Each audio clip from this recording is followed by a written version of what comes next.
Now from KWWL, this is the Steel Report. This week on the Steel Report, you're going to hear directly from the co-chairs of the annual Cedar Valley United Way. We'll see how the campaign is going. It's in full swing right now. And then later in the program, Families Helping Families of Iowa, a great organization based in Cedar Rapids, but they need your help right now. They have a toy drive, but not many toys coming in. Our program begins right now. And so here we are today, co-chairing it, and we're reaching out asking for you to get involved in the Cedar Valley United Way campaign. The United Way is working to make families financially independent because having an income that can support you and a family through retirement is key to maintaining a good quality of life. So that is just a portion of this year's Cedar Valley United Way campaign official video. And boy, the need is greater than ever for 2020. What a year it has been. And we're fortunate very much to have on the program today, you just saw them in the video, the two co-chairs for this year's Cedar Valley United Way campaign, which is currently underway. Amy Wienans, well-known founder and president of Amy Wienans Real Estate, based right here in the Cedar Valley in Waterloo out on Ridgeway Avenue. And Brian Ernest is the president and CEO of Amperage Marketing and Fundraising, based in Cedar Falls, with offices in Cedar Rapids, the Quad Cities, and Wausau, Wisconsin. So I welcome both of you to the program for this week. And this year, your theme is United We Can. And what a theme that really has turned out to be for 2020 with the incredible circumstances that we are continuing to go through right now. So I want you to start with this. What does that theme, United We Can, mean to you personally as a co-chair?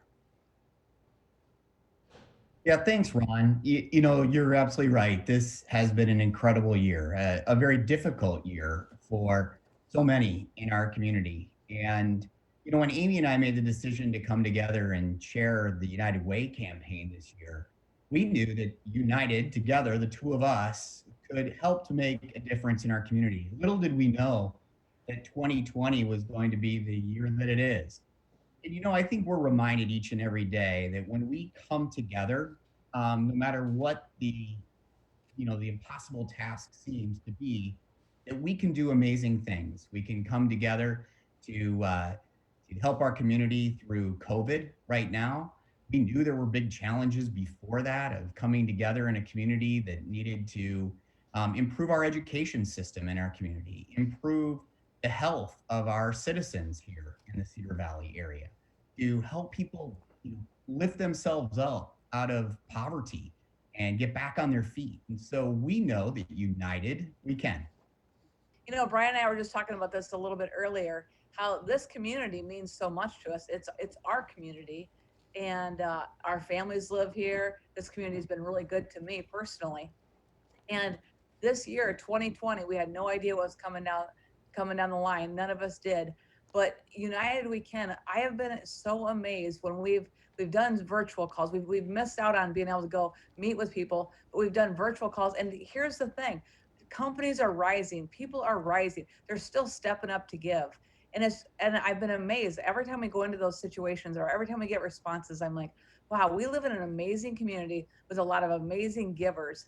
And literally, it's everybody doing their part that's creating a lot of impact. And so obviously the need is great. It's always been great, but way more this year, right? We know that.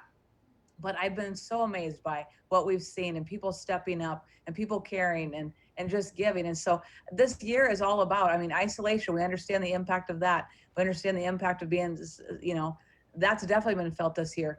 But so too is the power of being united and helping and trying to lift, your fellow community member or your family member or your friend out.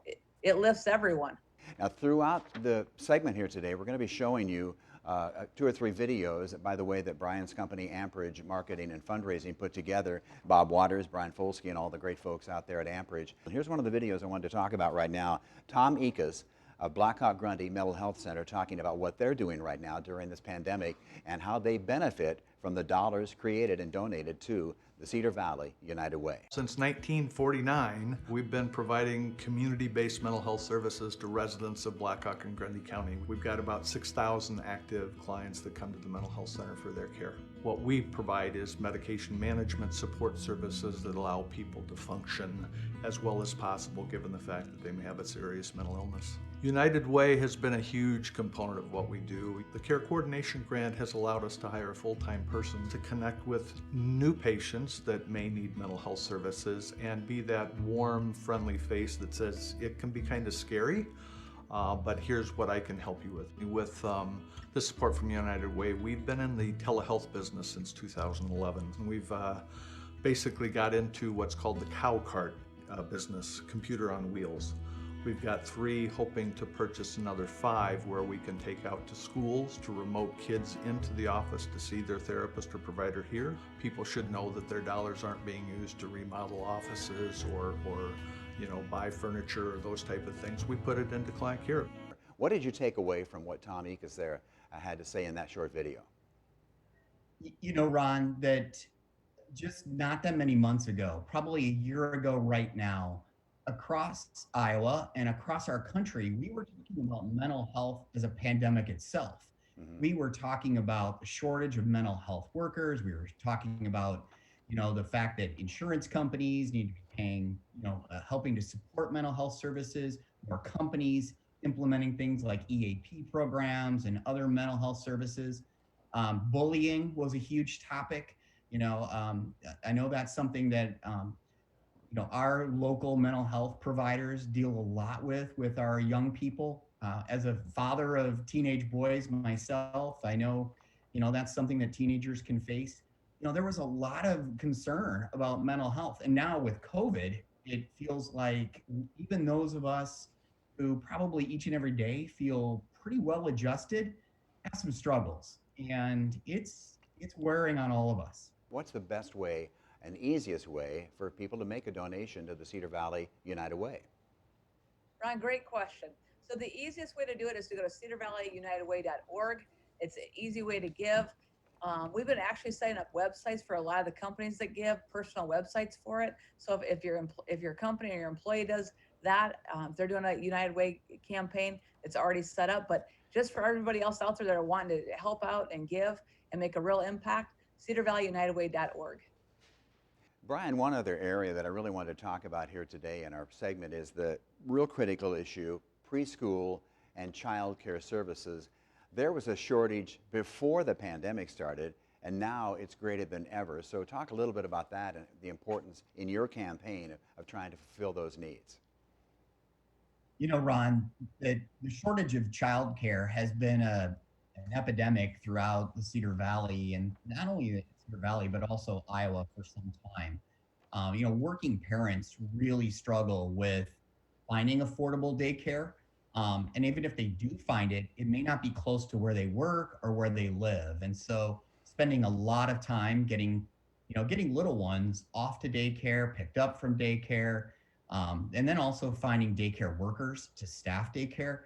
It's a real challenge. We do have some unique solutions though here in the Cedar Valley that are really just do a fantastic job, whether that's, Grin and Grow that does just a fantastic job, or, over at the Jesse Cosby Center, or they're all over the place. And we have some great models, and we have some unique programs in the Cedar Valley that entrepreneurs right now are looking at coming up with some new ways in which to provide childcare in our communities. So, perhaps once we get past the crisis of COVID, some of these programs can come to light, and we can have some new solutions for daycare in our community.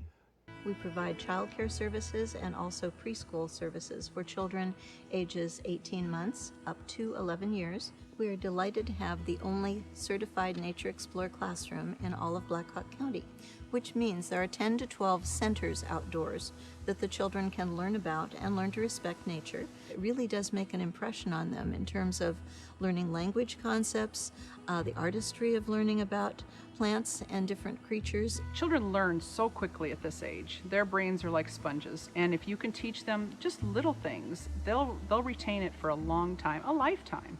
United Way has been a full partner with us for a number of years and has impacted us in many ways. One of them is they do provide us some funding, and that funding goes towards staff training and development, some of the staff wages, and also it goes towards operational funds. Keeping consistent staff, and the children need that. They don't always have consistent people at home. So it's important for us to have that there for them so that they can learn, they can grow, they can be more comfortable in a consistent place. Prior to the COVID issues, there was already a great shortage of preschool and child care services in Black Hawk County, over 3,000 slots short. Now, there's even more. Children are the future, and we need to do everything we can to help them. The United Way is boots on the ground. They know what agencies are really serving and meeting the people's needs. They know what maybe isn't. So they analyze that. So your dollars that you're pumping into the United Way are boots on the ground dollars going into the needs. And this year, again, there's so many different services meeting so many different needs. And the people that are leading those organizations have such a passion to serve and a passion to give. And so, again, just helping us get involved and create an impact is what we need you to do this year. We'll continue our discussion on the Cedar Valley United Way campaign in just a moment. A reminder, our Steel Report shows are online, as always, on kwwl.com.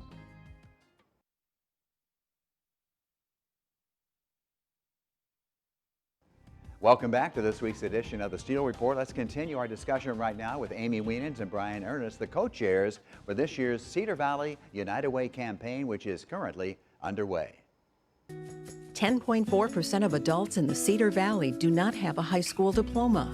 8.5% of households in our community speak a language other than English.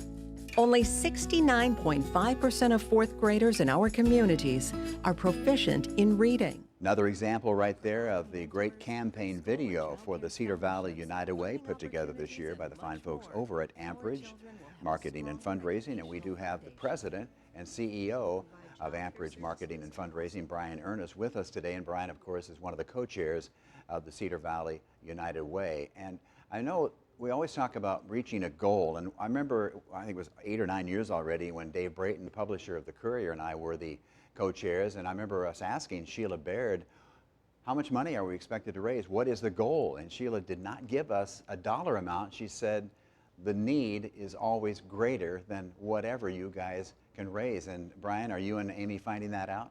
Actually, yeah, we are very much in line with that. We know that the need in our community is just so great. And while, you know, I applaud all the efforts of campaigns before us, we stand on the shoulders of giants, just like you, Ron, that, you know, the need in our community is so great. And this year especially, we have so much need in our community, and we know we have wonderful people here in the Cedar Valley who are ready to meet that need. So what have you and Brian been doing about reaching people for the campaign? You know, Ron, that has been like the hardest part for us because we were really looking forward to going out and meeting people and being with everybody. But this year we've had to do so many things virtually. So we've recorded so many videos for so many of our key companies and partners, and we've done it virtually. So we always started off like, hey, we're a lot more fun in person, but we're coming to them virtually into their meetings.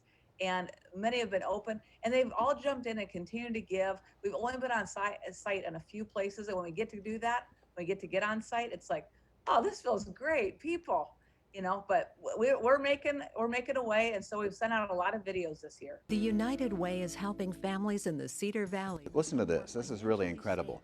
The critical problem locally of poverty. Poverty is a barrier for so many families right here in the Cedar Valley. In fact, this is really stunning. 1 in every 5 of our local kids lives in poverty. Poverty is defined as being in an annual income, a household with an annual income of just $26,200 for a family of 4. That is the definition here locally in the Cedar Valley of poverty. So the family literacy program at Hawkeye College is probably more important right now than it has ever been. Let's take a brief look at the literacy program at Hawkeye. In family literacy, what we are looking at is a 2-generation approach to learning.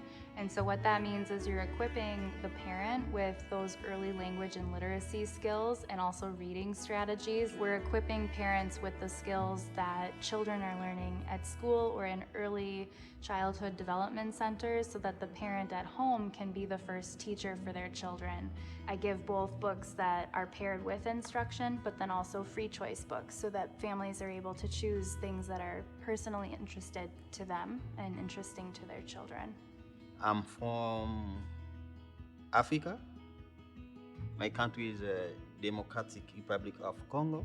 This program helped me to understand many things. When you want to learn the English quickly, you need to learn by kids' books. The book for kids is very, very simple, and you can learn more fast than other books.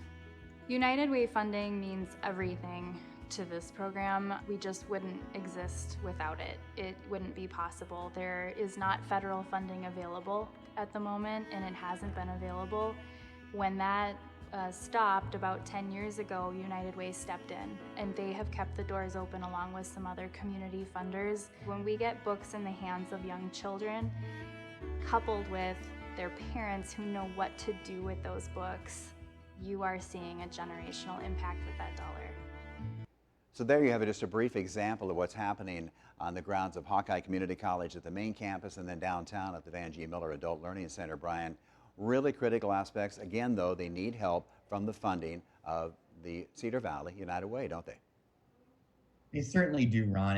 And you know, here in the Cedar Valley, we have become such a diverse community, you know, embracing so many, you know, different people from all over the world. And you know, Hawkeye has embraced that with this adult literacy program. And I think Amy and I were both blown away when we started to hear the number of families that are impacted by that program. We know we have a talent shortage here in our community. We need workers. And as we continue to bring in those workers, we also have to make sure they're, you know, they fit into the Cedar Valley community and that they're learning English and can work as parents to help their kids navigate our school systems. And it's awesome that Hawkeye is providing that program and that United Way can help fund it. And so our community has become probably the most diverse community in the entire state of Iowa, and it's our responsibility to respond to that and do what is necessary to make sure that the playing field is equal for all families. United Way can help make that happen. They definitely can. Ron, just think about it. In some of our schools, we have 72 different languages going on. In some of our elementary schools, in some of our junior high, 72 different languages. It's crazy. And you don't think about that. So I also just want to make mention of the Van G. Miller, like again, a person who loved this community, made an impact and made a commitment to this community, still doing it. His legacy is living on. And I think Brian and I are in our careers and in this area, and we're like, let's make an impact. Let's create legacy in our community. And Cedar Valley United Way is such a great vehicle for that, to sow into this community, to meet the needs of the community and to grow up people. But literally hundreds of families are coming into this area with very little language abilities, language skills that are English, right? And that place is making a huge impact. We're the local community action agency serving Blackhawk, Buchanan, and Grundy counties. So we serve low-income people and help them meet their basic needs and become self-sufficient. Our pocket change program, it really is almost exclusively funded by United Way funds. Unfortunately, we're running out of time here. Amy, give us your last spiel here. This is really important. The campaign is in full swing and we'll be wrapping up here in a few months. So they need to donate, all of us, right now. So Ron, thank you so much for having us on. We're in full swing. The campaign's going great. We've got a few more months to knock it out of the ballpark. We need you. We need everybody to give something. Brian, so many times over the last couple weeks, we've been saying $20, give 20. If everyone gives $20 we can. For those of you who can give more. But 2020, let's make it happen. At least give 20. So visit our website, but let's make impact, because together, united, we can. Brian, I hate to be following Amy's wrap up there. What do you have for us? Well, I've learned this long ago. It's hard to follow Amy Wienans. But you know, Amy and I have been friends for decades now, probably back to high school days, Ron. But you know, united we can as a community, and we know this. This year has been hard. There's no doubt about it. It's been a difficult year. It's been a stressful year. It's been a year that has had people scared. But it's now coming to the holidays, and it is a time to really count our blessings, to look around at what we have, to give back. I know this. I know the United Way makes a difference in our community. I know that it funds programs that move the needle, that really help people, you know, move up, move forward, you know, and really make a difference in our community. And I couldn't be more proud than to have Amy as a partner doing this. Thanks again, Ron. And we just appreciate being able to get the word out. And thanks to Amy Wienans and Brian Ernest doing a great job as the co-chairs of the Cedar Valley United Way campaign for this year. So remember, do what you can to help them out. Coming up next, we need your help getting toys. Toys for a great organization, but their toy drive is running short right now. It's Families Helping Families of Iowa. We're going to hear from Executive Director Melissa Carlson when we come right back.